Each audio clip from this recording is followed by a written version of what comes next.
¿Qué tal? Bienvenidos a esta conversación sobre la investigación Jugando a ser grandes, cómo aprenden los niños a ser adultos, a ser hombres. Em, Bienvenidos a esta conversación donde también participará Montserrat González, que en un momento más se unirá a esta conversación.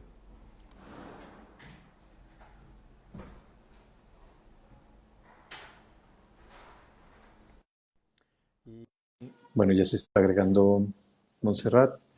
En un momento se integra.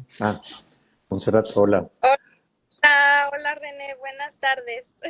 ¿Qué tal? Aquí batallando con esta tecnología que no se me da mucho. No, Pero bueno, y a mí, qué bueno que ya ya, estamos aquí.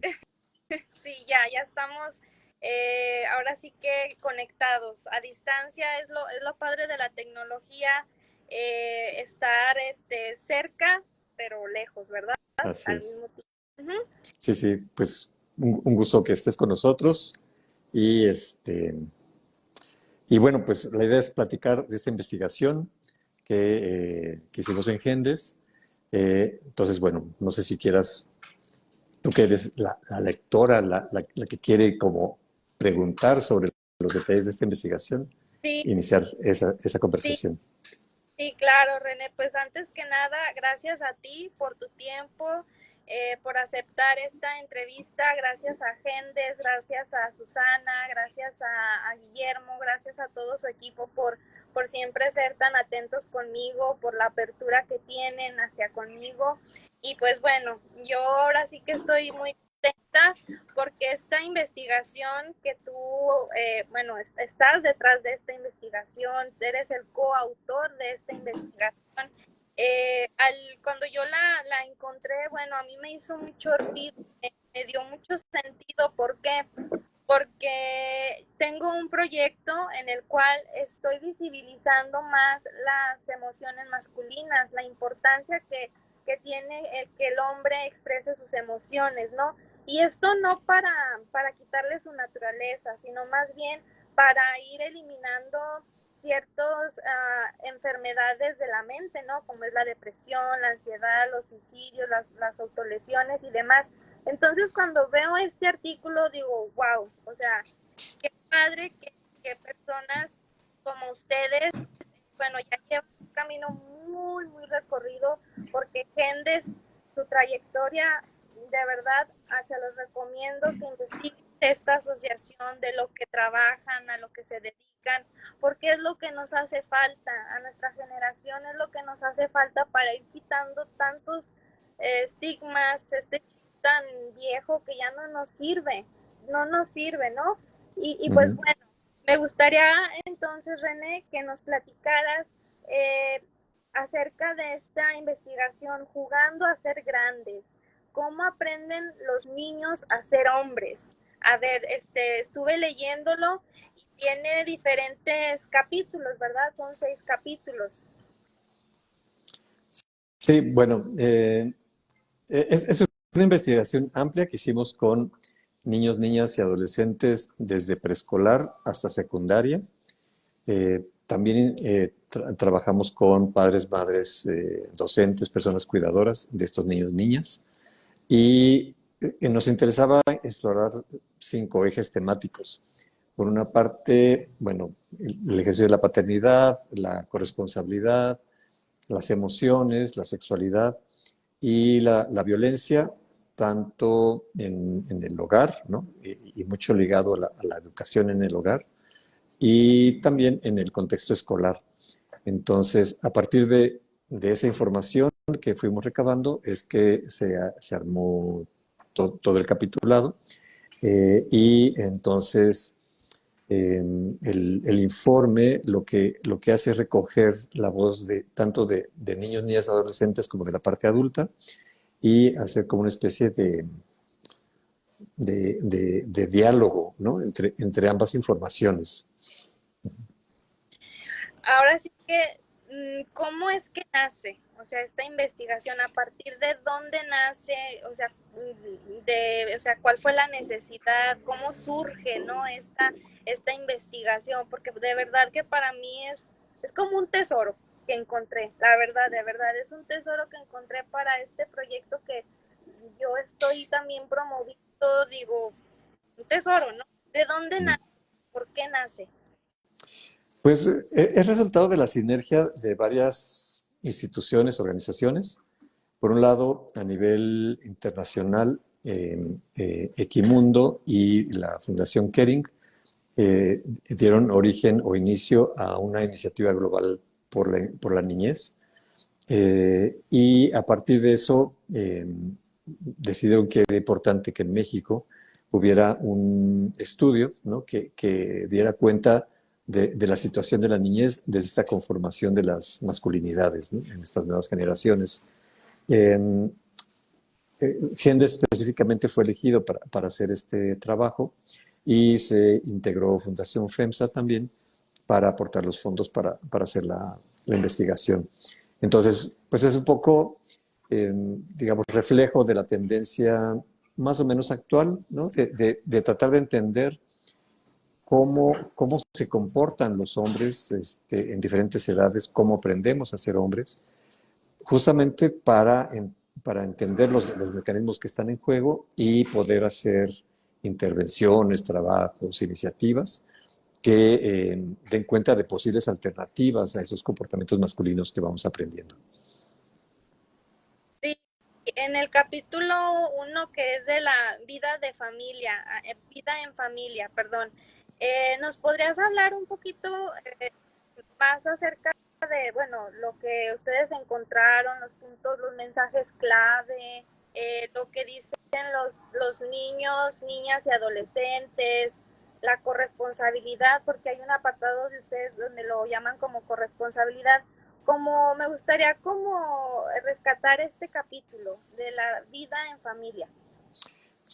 Sí, bueno, la corresponsabilidad, básicamente lo que queríamos era ver si había algún cambio significativo en la manera como se distribuyen los roles al interior de los hogares, ¿no? Es decir, pues es muy claro por las estadísticas que las mujeres de manera creciente se están incorporando al trabajo remunerado y pues que tanto los hombres estaban pues realizando la parte que les corresponde en este trabajo doméstico y de cuidados.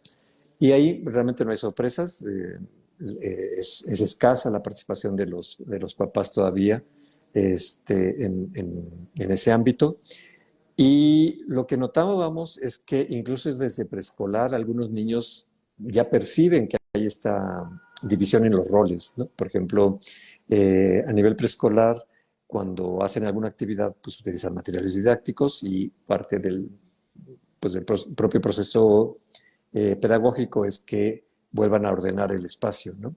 Entonces, es muy común que las niñas participen inmediatamente en hacer bueno, en recoger los materiales, ponerlos en su lugar. Algunos niños lo hacen, pero muchos otros no, ¿no? Así como sabiendo que son ellas las que se van a responsabilizar de ese tipo de actividades. Entonces, digamos, hay escasa participación masculina en ese tipo de actividades domésticas y de cuidados, y pues buena parte de los niños está aprendiendo esa división de roles, ¿no? En cuanto a paternidad, algo que me llamó la atención es que cuando se les pregunta qué característica desearías que tuviera tu papá, la principal respuesta es, me gustaría que fuera más cariñoso, ¿no? Y eso por encima de valores, bueno, no valores, sino ideas como que sea un buen proveedor, ¿no? O sea, más allá de lo material, más allá de, ok, sí, qué bueno que me está dando, está aportando dinero, pero yo lo que necesito como niño, niña e incluso adolescente es que mi padre sea más cariñoso con nosotros, nosotras, ¿no? Y creo que eso es algo bien importante porque implica que hay una demanda de una cercanía del padre por parte de sus hijos e hijas. Y esa cercanía es mucho mayor en el caso de las personas que están en la adolescencia. Es decir, eh, digamos, a nivel de primaria y de preescolar, se nota una presencia importante del padre en la vida de estos niños, niñas, pero a medida que van creciendo, esa presencia se va haciendo más escasa, ¿no? Entonces, eh, es interesante que los niños demanden esta atención justamente en la adolescencia, porque en el imaginario adulto es las adolescentes no quieren saber nada de las personas adultas, y no necesariamente es cierto, ¿no? Seguramente lo que está sucediendo es que hay una dificultad del mundo adulto de comunicarse con esta etapa de la vida, y por eso hay muchos conflictos, aunque bueno, de todos modos por la edad eso es natural que suceda, pero más allá de eso, hay esta necesidad de tener esta cercanía con el padre.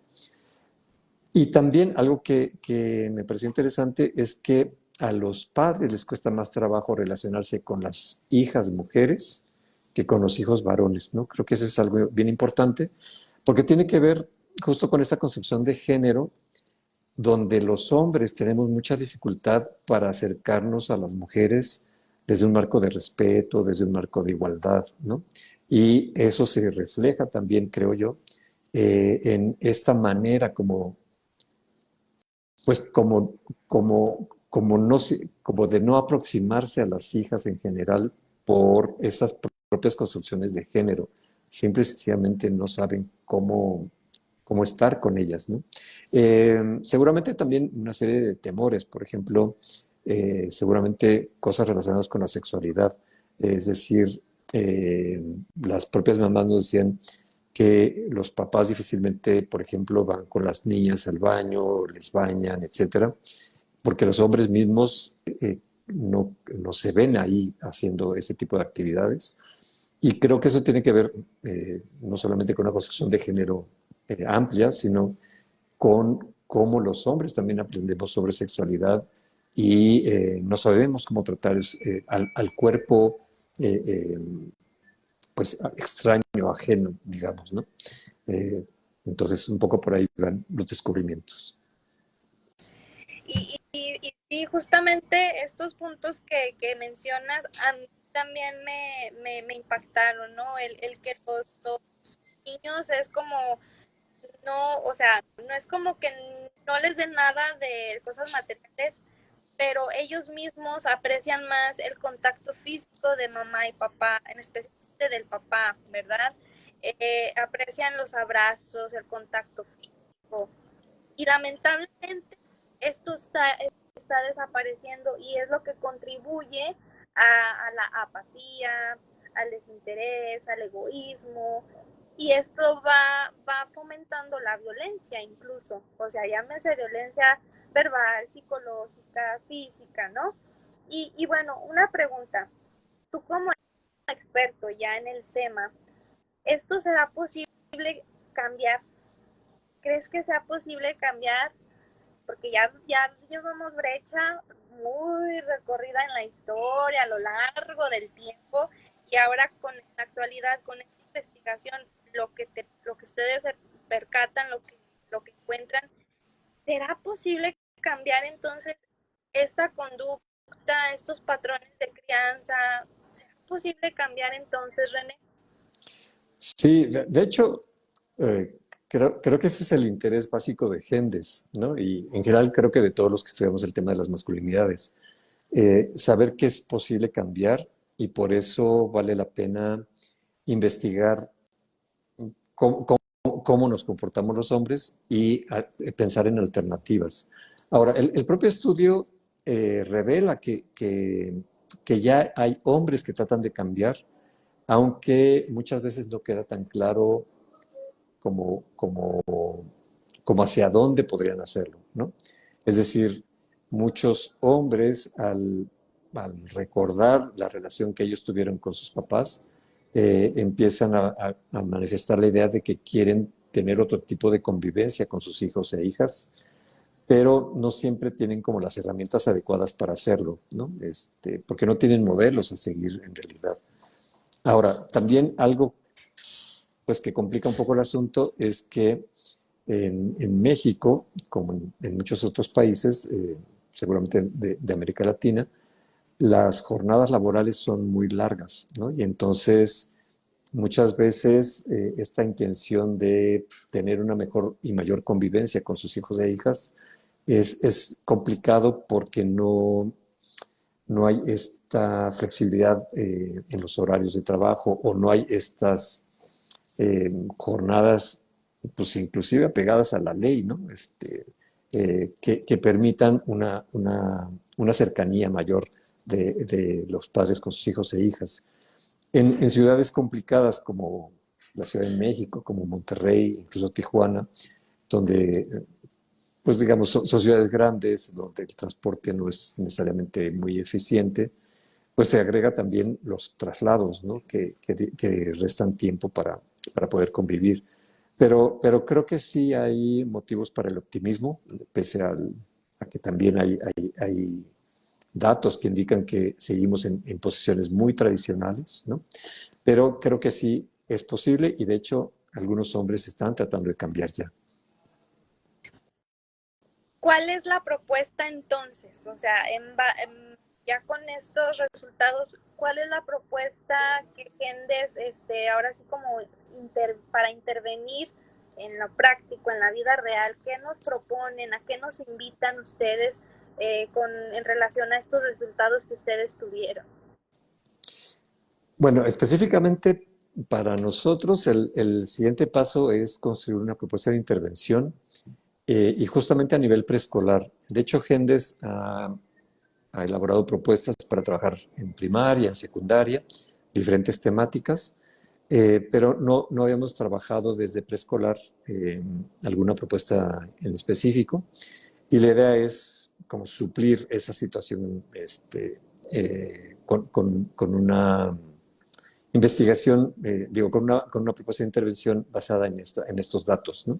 Entonces, de hecho, estamos trabajando en ello. La idea es pues, generar una serie de talleres, de intervenciones con personal docente de preescolar para que puedan trabajar con niños, niñas, pero también que pueda haber un impacto hacia la comunidad escolar, ¿no? Entonces, involucrar a padres, madres, personas cuidadoras, inclusive un poco la comunidad. Entonces, ese es el siguiente reto que nos proponemos y habrá una primera propuesta, un pilotaje y pues posteriormente ya podremos presentar públicamente los resultados de esta propuesta.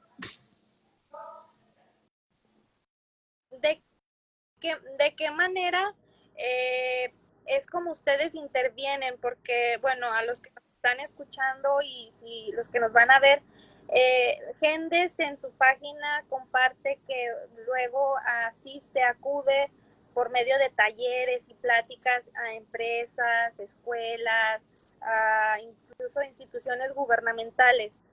¿De qué manera es como trabajan? O sea, ¿qué es lo que abordan? ¿Cómo trabajan con el personal? Bueno, muchas de nuestras intervenciones son a nivel, bueno, conferencias o talleres que muchas veces tienen un carácter solamente informativo, ¿no? Por el tiempo que no permite como realizar muchas actividades o generar discusiones que permitan eh, promover un trabajo más continuo, más de largo plazo. En el caso específicamente de esta propuesta, la idea es sí hacer una intervención más larga que se pueda extender a lo largo de un ciclo escolar y donde trabajemos básicamente con docentes como agentes de cambio en los contextos escolares pues digamos, para la comunidad escolar, pero generando intervenciones o propuestas de intervención también para padres, madres, personas cuidadoras, de manera que lo que estos docentes puedan trabajar en el aula, pues digamos, las personas adultas estén enteradas de lo que se está trabajando, de cuáles son los objetivos y pues entiendan cuál es el sentido y de alguna manera acompañen también esa propuesta de cambio, ¿no? Entonces, algo que nos gusta de este proyecto es la posibilidad de la integralidad en la propuesta y creemos que con eso pues es más factible lograr cambios en la manera como estos niños y niñas van a ir aprendiendo a relacionarse eh, pues, desde estas etapas tempranas, ¿no? Ujú. Sí, así es. Justamente lo que mencionas, totalmente de acuerdo, el prevenir, el informar, ¿no? Porque ahora sí que los agentes de cambio son, bueno, somos nosotros, ¿no? Las personas que nos interesa el investigar, el leer, el informarnos, llevarlo afuera, pero sobre todo incluso son los padres, los tutores, ¿no? Los que están al cuidado de los menores, porque es cierto que dices, el cambio también viene del preescolar, o sea, de los niños más pequeños, y en uno de los apartados de esa investigación viene en el capítulo 5 valores y percepciones sobre la masculinidad. ¿Qué nos puedes, bueno, tú resaltar sobre este apartado? Porque creo que sí cabe también mencionarlo respecto a los valores en la masculinidad. Sí, bueno, hay varias cosas interesantes. Una, preguntamos a niños y niñas de primaria y secundaria, digamos, qué características asociaban con el ser hombre o qué características les parecían más importantes del ser hombre. Y bueno, se advierte todavía como valores muy ligados a la masculinidad tradicional, como por ejemplo ser fuerte, ser protector, ¿no? Y ese tipo de valores. Pero eh, también la aparición de valores como más neutros, por ejemplo, ser divertido, ser pues como ingenioso, ¿no? Y empiezan a emerger algunos valores alternativos. No llegan a ser tan importantes como los tradicionales, pero empiezan a surgir. Por ejemplo, ser más sensible, como acompañar más, ¿no? En lugar de imponer. Entonces, creo que sí empieza a haber como una valoración de otras características del ser hombre que quizá antes no eran tan relevantes, pero que para estas nuevas generaciones empiezan a ser dignas de ser tomadas en cuenta, ¿no? En, en el mundo adulto es interesante que sí hay padres que tratan de cambiar, pues por ejemplo, no educar con violencia a sus hijos e hijas, empezar a valorar la parte emocional, ¿no? Tratar de estar más tiempo con su descendencia. Algunas cosas sí van cambiando, pero muchas veces no queda tan claro cómo hacer ese tránsito, ¿no? Hacia esas nuevas formas de masculinidad. Por ejemplo, algo que nos pareció interesante es que en el caso, bueno, uno esperaría que las mujeres demanden a sus parejas hombres una mayor participación en el trabajo doméstico y de cuidados. Eh, Sin embargo, no en todos los casos es así, ¿no? O sea, casi todas las mujeres desearían que los hombres participaran más, pero no es algo que exijan. O en todo caso, dicen, bueno, sí me gustaría, pero lo importante es que él sea proveedor, que él siga siendo proveedor. Y creo que eso refleja que muchos de los cambios que se quisieran a nivel social en estos cambios del ser hombre tienen que ver, están condicionados muchas veces por la situación económica que vivimos en los países, ¿no? Es decir, ¿qué implicaría que los hombres se involucren más en el trabajo en el hogar?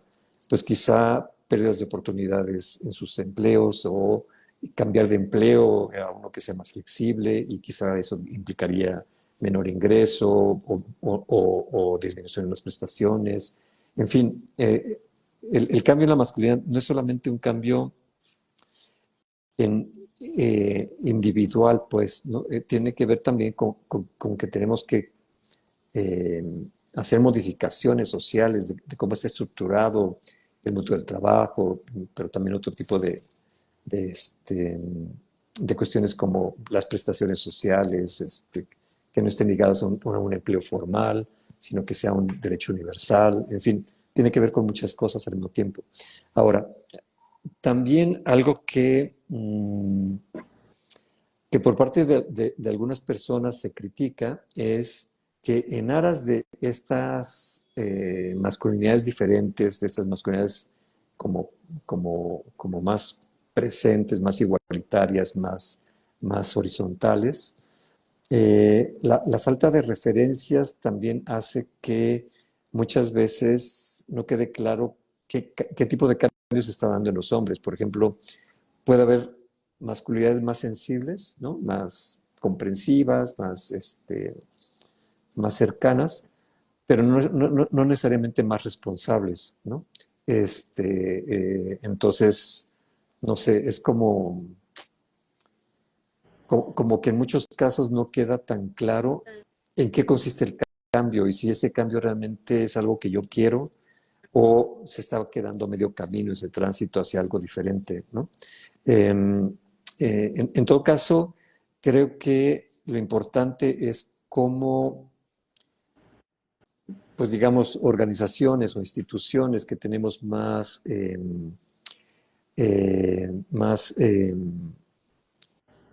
pues digamos, que estamos trabajando más estos temas, podamos ofrecer una visión más propositiva de en qué consisten estos cambios en la masculinidad que estamos promoviendo, ¿no? Eh, y de qué manera esas propuestas se insertan también en una transformación social que, digamos, coloque a estas figuras de masculinidad y feminidad en una condición de mayor igualdad en un momento dado. Sí, porque esto que mencionas sobre las masculinidades positivas, en algún momento escuché que incluso hasta era como un término negativo, por así decirlo. Bueno, así lo escuché. ¿Por qué? Porque como que desprestigiaban el valor natural del hombre, ¿no? La virtud del hombre en su esencia natural como hombre, o sea, lo debilitaban a la parte más femenina, la parte más sí, no, a este polo más femenino, sino, o sea, la idea de que empiece a cambiar esta masculinidad, entonces, con esta propuesta es esta igualdad, sería esta igualdad como, y ¿sabes qué pienso, René? Que creo que sí sabemos, o sea, sabemos entre mujer y hombre, sabemos lo que nos toca. O sea, ya cuando somos adultos sí sabemos lo que nos toca, sin embargo, manipulamos la información o las cosas a lo que nos va a favorecer o a lo que nos va a convenir, ¿no? O sea, creo que no es tanto que no se entienda, sino que más bien las personas van a manipular ciertas cosas, cierta información a como mejor les parezca, ¿no? O sea, digamos, no sé si la esposa ya trabaja, entonces el hombre va a decir, pues ya para qué trabajo, o sea, ella está trabajando y bueno, se desquita de sus obligaciones. Y pues no es la idea, porque también él la puede hacer o viceversa, ¿no? O sea, si el hombre está trabajando, la mujer se va a desobligar de cosas, o sea, no, porque incluso en uno de los apartados de esta investigación hablan sobre percepciones sobre la igualdad de género, ¿no? No sé si aquí también quepa algo sobre esto. Uh-huh. Sí. Bueno, primero, por lo menos desde una perspectiva de género, no creemos que haya una esencia masculina o una esencia femenina, ¿no? Más bien son constructos sociales de cómo deberían ser los hombres o cómo deberían ser las mujeres. En ese sentido, más bien, más bien es de qué forma la construcción masculina limita que los hombres podamos tener como una vida más satisfactoria. Y ahí quisiera conectarlo con esta parte de las emociones. Mm, bueno, primero habría que entender cuál es el valor de las emociones. Las emociones son el medio por el cual yo puedo ser una persona autónoma, realmente autónoma, ¿no? Es decir, en función de cómo me voy vinculando con el medio ambiente o el medio social. eh, las emociones son como el indicador de si me siento cómodo con esa interacción o no. Cuando yo dejo de prestar atención a mis emociones, lo que sucede es que empiezo a desconfiar de mis percepciones y entonces actúo en función de mandatos de género, ¿no? Por ejemplo, si a mí me dicen, tu rol como padre es ser proveedor, entonces simplemente sigo esa consigna Ujú. y ya no me pregunto siquiera si me gustaría tener una relación diferente con mis hijos e hijas. Ya no me pregunto siquiera si esa relación con mi padre me hubiera gustado que fuera diferente, ¿no? O sea, puedo decir, ok, pues no tengo una relación buena con mi padre o no la tuve cuando era niño, pero es que él, y empiezo a justificar cosas, ¿no? Y entonces dejo de atender lo que yo siento por justificar racionalmente algo que no puedo, eh, digamos, explicar de otra manera porque justamente se nos dice a los hombres que no contactemos con esa emoción de tristeza, por ejemplo, por no haber tenido un contacto cercano con nuestro padre o no poderlo tener con nuestros hijos e hijas, ¿no? Entonces, más que tratar de hablar de una esencia masculina o femenina, es más bien como en esta construcción de género de los hombres, vamos aprendiendo una serie de cosas que nos dificultan tener una adecuada relación, sí con las mujeres, pero también con nuestros entornos y sobre todo con nosotros mismos, ¿no? Por ejemplo, otro aprendizaje es el de la violencia. La violencia, a final de cuentas, es un medio eficaz para lograr cosas, ¿no? Ujú. Es decir, por ejemplo, eh, bueno, en el caso de un padre otra vez, si yo quiero que mi hijo o mi hija coma una verdura que no le gusta, pues dando un manotazo y diciendo que se la coma, pues lo va a hacer, ¿no? Ujú. El problema es cuál es el costo de la violencia. La violencia lo que hace es resquebrajar el vínculo, ¿no? Es decir, ese niño, esa niña me va a tener miedo y entonces no voy a poder generar un diálogo abierto, sincero, etcétera, con ese niño o niña, porque la relación empieza a tejerse con base en el miedo y no con base en otro tipo de convivencia, ¿no?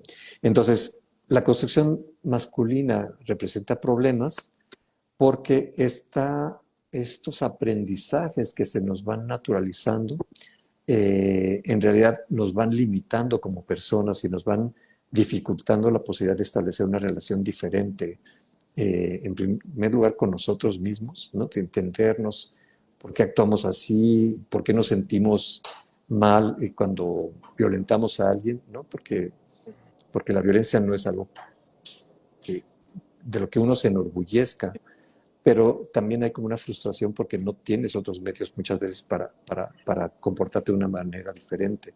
Y entonces el problema es eso, cómo nos percatamos que estas construcciones masculinas generan una serie de dificultades para vincularnos adecuadamente con otras personas, sobre todo con otras personas que decimos que nos importan y con nosotros mismos, ¿no? Entonces, creo que un poco ese es el reto, cómo generar, eh, pues digamos, formas de naturalizar otras maneras de ser hombre, donde la parte,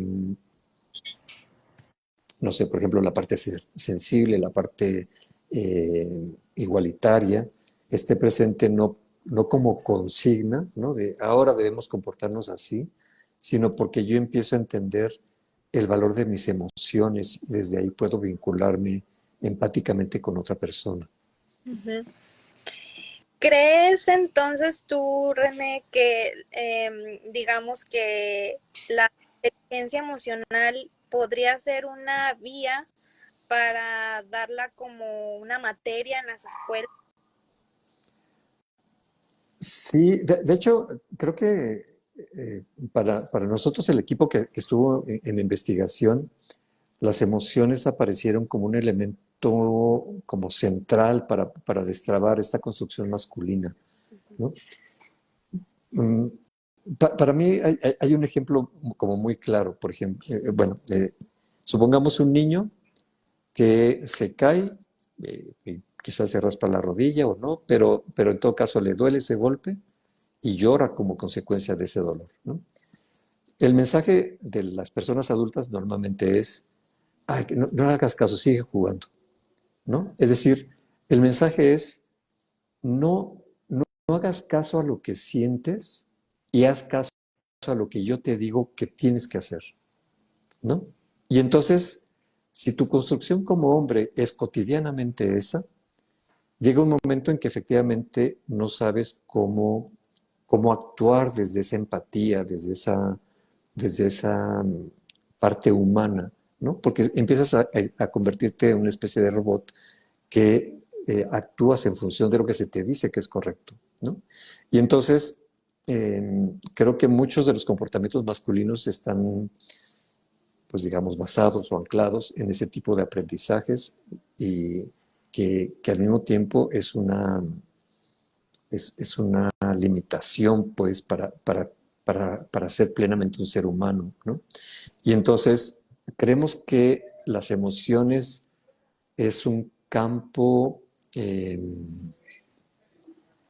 como de alguna manera vedado a los hombres, pero al mismo tiempo, y eso es lo interesante, es un campo no explorado dentro del patriarcado, ¿no? Es decir, en esa construcción eh, social de género, pues las emociones es lo subjetivo, es lo no importante, es lo debilitante, ¿no?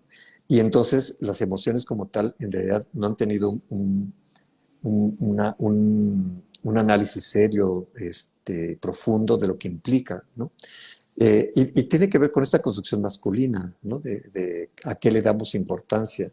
Y entonces, justamente recuperar lo subjetivo, recuperar esta, esta posibilidad de cuestionar mi construcción de género a partir de lo que siento, porque eso que siento sigue estando ahí. O sea, no es que por, por negar mis emociones o porque la sociedad me dice que no exprese mis emociones, eso no se sigue manifestando dentro. Claro que tengo esa capacidad de sentir ahí intacta, ¿no?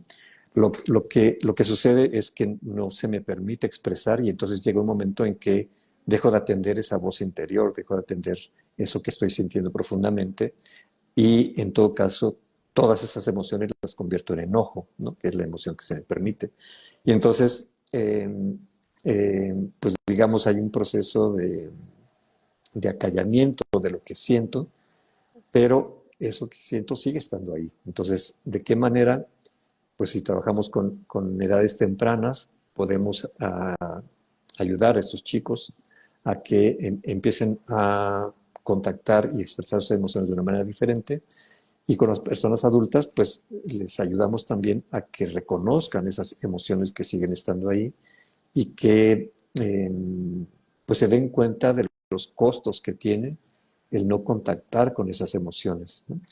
Dentro de la investigación hay un testimonio que a mí me, pues me conmueve mucho porque tiene que ver justamente con esta construcción. Una de las preguntas en las entrevistas a las personas adultas era cuál, hacía cuánto habían sentido por última vez diferentes emociones. Entonces empezábamos con la alegría. Y entonces el papá decía, bueno, la última vez que me sentí realmente alegre fue cuando me enteré que iban a ser mi hijo, ¿no? Y su hijo en ese momento estaba en preescolar, entonces pues tendría como 5 o 6 años que ese hombre se había sentido feliz, ¿no? Y cuando le pregunté cómo lo expresó, él dijo, no supe cómo expresarlo. De hecho, nadie se dio cuenta que yo estaba feliz, solo yo sabía que estaba feliz. Y después le pregunto, ¿y, ¿y cuándo fue la última vez que usted sintió miedo? Y me dice, todos los días. porque temo no ser un buen padre para mi hijo. Y entonces, no es que los hombres no estemos al tanto de esas emociones, lo que pasa es que las bloqueamos, ¿no?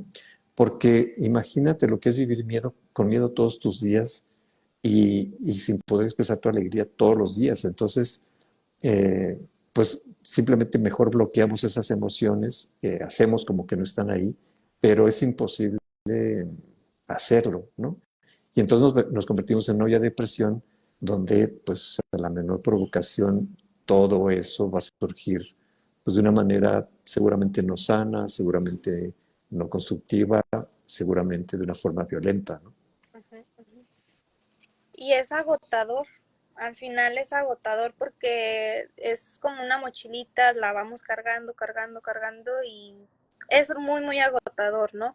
Ujú, Y qué bueno que existen estas asociaciones como la de ustedes, que es Gendes, que está a favor de estar en contacto con el bienestar de las personas, tanto mujeres como hombres.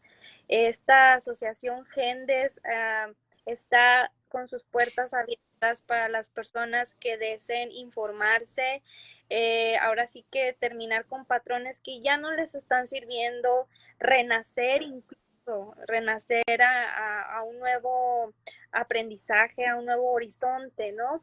Y para eso está esta asociación Gendes con estas aportaciones tan completas como lo es esta investigación Jugando a ser hombres. ¿Cómo aprenden los niños a ser hombres? Y es de esta manera, como el ejemplo que nos pones del niño que se cae y bueno, pues no expreses nada. Así ujú, es de esta manera como nos van diciendo, así es como van aprendiendo los niños a ser hombres. Hay muchas maneras de ser hombres, pero no significa sinónimo de debilidad. Significa ser un ser humano, nada ujú, más. Un ser humano que siente, que se enoja, que llora, que ríe. Solamente es eso, ¿no? Que no ujú, nada más existe la emoción del enojo, la violencia. Hay infinidad de maneras para expresarlas, pero sobre todo de una manera más sana. Pintando, cantando, escuchando música, en el deporte, en los poemas, muchísimas, ¿no? Que ustedes como asociación muestran, muestran, ustedes son los expertos para que nos muestren a nosotros ese camino que de verdad ya basta, necesitamos ya cambiar, nos ujú, toca, porque sí venimos de familias, de generaciones que quizá no fueron la mejor manera, pero tampoco fueron los peores, porque también nos muestran buenos caminos, pero nos toca a cada una de nosotras, de nosotros, ahora sí que echarle ganas, ¿no? O sea, cambiar y no estar como en la victimización de que es que a mí así me dijeron, a mí así me enseñaron, no. Sabemos cuando algo no está bien, sabemos cuando hay algo y somos nosotros los que debemos de cambiar, ¿no? ujú. Sí, de hecho, en el modelo que trabajamos nosotros para atender violencia masculina, hay una frase que a mí siempre me ha llamado la atención, porque dice, ¿quién eres cuando no eres la autoridad? Y la respuesta es nadie, ¿no? Es decir, más allá de que haya formas sensibles de participación a través del arte, a partir de expresar emociones, quizá el elemento que realmente es novedoso en esta construcción de igualdad de género es la posibilidad de compartir desde el tú a tú, ¿no? Donde yo no me pongo en un pedestal y desde ahí trato a quien sea, ¿no? Sea mi esposa, mi pareja, mi hijo, mi hija, ¿no? O sea, el verdadero reto de los hombres es que en este cambio logremos colocarnos en una posición de tú a tú, donde podamos dialogar, donde podamos compartir, donde podamos intercambiar, asumiendo que lo que yo pienso y lo que yo deseo es tan importante como lo que quiere y desea la otra parte, ¿no? Y desde ahí podamos construir, podamos negociar, podamos, eh, eh, pues bueno, avanzar, digamos, ¿no? Entonces, Creo que a veces identificamos que el machismo es violencia, pero más bien creo que tiene que ver con un comportamiento desconsiderado, ¿no? Un comportamiento donde solo yo como hombre importo, donde yo puedo imponer soluciones a otras personas y entonces eso me evita el conocer a las otras personas en su intimidad, en lo que desean, en lo que quieren, en lo que están dispuestas a lograr o no conmigo, en conformar a final de cuentas un mundo más rico, porque se nutre de diferentes visiones, ¿no? Y entonces esta visión masculina lo que hace es que limita la posibilidad de construir sociedades más ricas, más complejas, más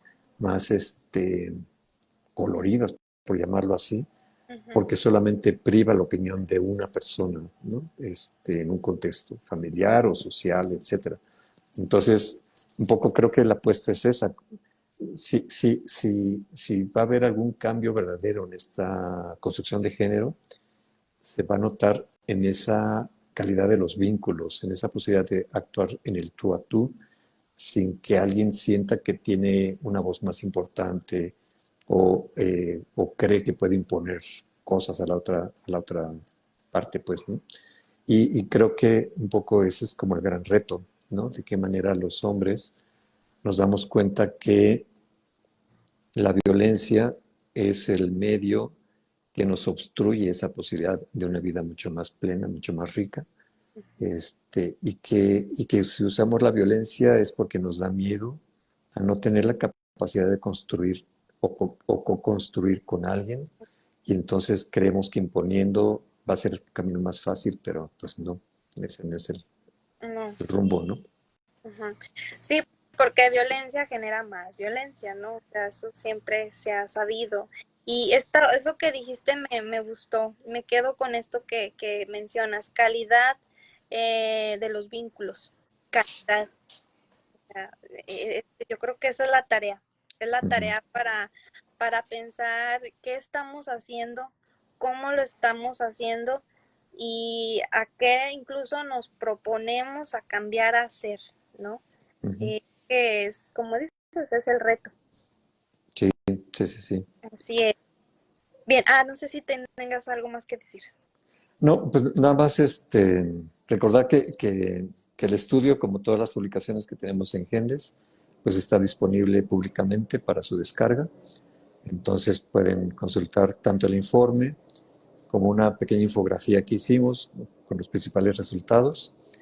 Y bueno, que nos gustará interactuar con las personas unas que lo lean y que quieran hacer comentarios, preguntas, y críticas, ¿no? Pues también se vale. Ujú. Entonces, bueno, pues Gendes efectivamente está pues para aportar información, para a partir de ello generar propuestas de trabajo, de transformación, y pues también pues en esta idea dialogante, en esta idea de co-construcción de una realidad diferente, ¿no? Ujú, ujú, gracias. ¿Tienen, bueno, para hacer más difusión, algún número de teléfono, eh, su página oficial en Instagram, en Facebook, que la puedan compartir para que eh, puedan acceder a sus publicaciones que tienen, a sus artículos? Sí, pues la página es www.gendes.org.mx y estamos en Twitter, que ya no es Twitter, pero sigue siendo Twitter, en Ujú, Instagram, en Facebook, como Gendes AC. ujú. Entonces, pues nos encuentran en todas esas redes sociales y bueno, ahí Susana justamente en Sí. auxilio está poniendo las redes y la página Ujú, para que, para que las puedan consultar. ujú. Sí, muchas gracias, Susana, por la información. Ahí está sus páginas sociales para que de verdad vale la pena, de verdad, estos artículos informativos, lo que propone Gendes. Sí, se los recomiendo bastante, bastante. Son unas personas como profesionistas muy cálidos, muy atentos, tienen su ética. Yo ahora sí que no tengo nada malo que hablar de ustedes. Y bueno, para terminar, René, sobre alguna recomendación e invitación a la parte política, pública, gubernamental, pero también a la familia, porque primero es familia y luego para acá afuera. Ujú. Bueno, en cuanto a la política pública, entender que el género implica relación, ¿no? Y entonces, si queremos un mayor bienestar de las mujeres, pues también tenemos que intervenir con los hombres para que eso sea posible, ¿no? Es decir, em, eh, digamos, si queremos nivelar la cosa, no es solamente haciendo cosas con las mujeres que se va a nivelar, si no logramos transformaciones en esta construcción masculina, es como complicado. Entonces, creo que la política pública debería considerar ese tipo de factores y entonces lograr la igualdad de género implica incluir el trabajo con hombres. Y bueno, pues eso desata una serie de discusiones de cómo y de dónde y con qué, ¿no? Pero creo que esa sería una idea general. En el caso de las familias, yo creo que a final de cuentas tenemos esta idea de los modelos tradicionales de papá, mujer, hijos y como jerarquías claras, ¿no? Y pareciera que tener jerarquías es lo que da un orden al mundo, ¿no? Pero yo creo que más bien es la posibilidad de ser personas pues, libres, plenas, etcétera, lo que permite que las sociedades avancemos hacia situaciones de bienestar. Y entonces, creo que algo que da mucho miedo es, pues, ¿qué pasa si el padre deja de tener la autoridad, ¿no? Que todo se va a desbalagar. Pues más bien creo que el asunto es de qué manera identificamos que autoridad es responsabilidad, ¿no? No es autoritarismo, no es imponer, es más bien cómo a partir de reconocer a pues digamos, las diferentes necesidades, las diferentes personalidades, etcétera, de quienes integran las familias, eh, construir una posibilidad de diálogo, una posibilidad de generar las facilidades para que todas las personas dentro de ese núcleo familiar puedan como alcanzar sus sueños, puedan alcanzar sus objetivos, ¿no? En ese sentido, creo que el cambio, si bien atemoriza a muchas personas, más bien la cuestión es ver al cambio como una oportunidad, como una posibilidad de dejar enclaustrados en este orden jerárquico que muchas veces asfixia, aunque creamos que no, y más bien confiar en que hay otras maneras mucho más satisfactorias de establecer relaciones basadas en el respeto, basadas en el reconocimiento de las diferentes partes e integrantes de las familias, basadas en yo mismo cuestionarme mis aprendizajes de género y, digamos, preguntarme de las consecuencias que han tenido esos aprendizajes en mi vida, ¿no? Tanto para mí mismo como para mis relaciones. Y bueno, creo que por ahí podemos ver vías diferentes. La calidad de los vínculos, como lo mencionaste. Ahora sí que ahí está el reto, la tarea. Crear estos vínculos, esta calidad en tiempo, en presencia, en ver qué nos toca a cada uno de nosotros. Y bueno, también la tarea está en leer este informe que ustedes realizaron para que tengan un amplio conocimiento de lo que estuvimos platicando, charlando. Hay 6 capítulos en este informe, jugando a ser grandes, cómo aprenden los niños a ser hombres.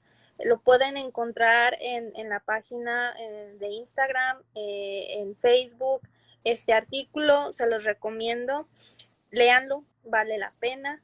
Infórmense, infórmense mucho para prevenir, para seguir previniendo. Pues muy bien, pues muchas gracias, Montserrat. Te agradezco mucho que te hayas acercado a nosotros y haya habido esta posibilidad de diálogo. Y pues un poco contestando a una de las preguntas, este video efectivamente queda grabado para que se pueda reproducir posteriormente en nuestra página de YouTube y aquí mismo en Facebook. Y pues bueno, un gusto platicar contigo y pues seguimos en, en contacto para conversar próximamente. Sí, pues al contrario, un placer, gracias a ti, René, por tu tiempo, por tu conocimiento, gracias a Gendes, a Susana, Memo, a todos los que están detrás de este gran proyecto, de esta gran asociación. Gracias a todos ustedes, gracias a quienes nos vieron, a quienes nos escucharon y pues bueno, ahí estaremos, cualquier duda, pues ahí está Gendes, estoy aquí una servidora y pues bueno. Muchos abrazos, cuídense mucho y esperemos vernos pronto, René. Que estés muy bien. Gracias, Saludos a todos, a gracias. todas. Adiós.